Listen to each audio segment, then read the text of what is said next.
Course à la direction du Parti québécois, est-ce que ça intéresse les jeunes? En fait, je devrais dire, est-ce que ça intéresse vraiment les jeunes?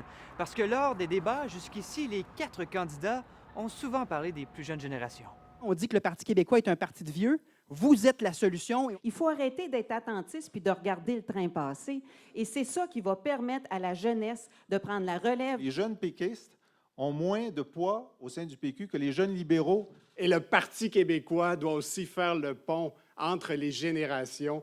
On est à l'Université Laval, pavillon Maurice Pollack. On va aller voir l'intérêt des étudiants. Vous suivez ça un peu? Non, vraiment pas. Pas du tout? Non. Est-ce qu'on suit ça un peu? Ben, hier, j'ai entendu un petit truc à radio. Là. OK. C'est pas mal, la chicane pas mal tout le temps dans le parti. Là. Je vais m'y mettre, là, mais pas encore. OK. Question quiz, les 4 candidats, c'est qui? Aucune idée. Alexandre Cloutier, Oh. Paul-Simon Chouari, Chiori, ou quelque chose. Saint-Pierre Plamondon. Oui, c'est Jean-François Lisée. François Lisée, il y a... Alexandre Cloutier. Jean-François Lisée puis Martine Ouellet. Mais ça, c'est Véronique Yvon. Il y a le Oui, c'est quatrième dont le visage... Mais il te ressemble un petit peu, en fait. OK. Euh, Salut, Ariane Caillé. Bonjour. Tu es la présidente du Comité national des jeunes du Parti québécois. Pourquoi ça... Puis on l'a vu, là, pourquoi c'est tant difficile d'aller rejoindre au PQ les jeunes, les étudiants, ceux qui ont entre 20 et 40? Je pense que c'est pas nécessairement centré au Parti québécois comme questionnement, comme problématique, qu'on lance comme ça des slogans en disant que les jeunes, c'est important, qu'on est le parti de la jeunesse et tout, mais concrètement, ça se répercute pas.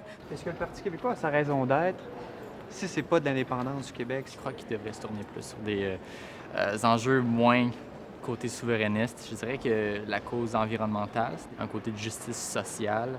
Ben, ça me parle pas vraiment, non, je vous dirais. Je suis pas très référendum, mais Pourquoi on en parle autant si on veut autant attirer les jeunes? Je pense que ce qu'il faut faire, justement, à l'avenir au Parti québécois, c'est consulter les jeunes. Ils savent pas qu'est-ce que ça change concrètement dans leur vie. On a beaucoup de choses à dire, mais j'ai l'impression qu'on n'est pas tant écouté. Faut dire que ce constat non scientifique, on s'entend... Est-ce qu'on a assez de monde, là, ou... Bon, je pense qu'on a fait une bonne dizaine. Ça ne date pas d'hier. En 2004, 3 jeunes députés du Parti québécois étaient partis en tournée au Québec, cégep, université, pour tenter de comprendre pourquoi les jeunes quittent le Parti québécois. On les appelait les 3 mousquetaires, et dans leur rapport, on indiquait que les causes qui préoccupaient les jeunes, ce n'était pas celle de la souveraineté, mais bien davantage celle de l'environnement ou encore des affaires internationales.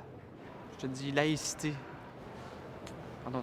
Ouais, hein? Hein? Comme je me pose pas cette question-là souvent. parce que le débat de la laïcité a perdu beaucoup de jeunes parce que c'était pas... Puis ça, je sais plus c'est lequel des candidats qui en avait parlé, mais qui disait on doit avoir un projet inclusif et on doit avoir un projet attirant pour les immigrants. Il y a eu beaucoup de distorsions depuis les dernières années dans le parti, donc c'est un peu dur de toujours avoir une ligne directrice. On a arrêté d'évoluer. On a arrêté de faire évoluer le discours.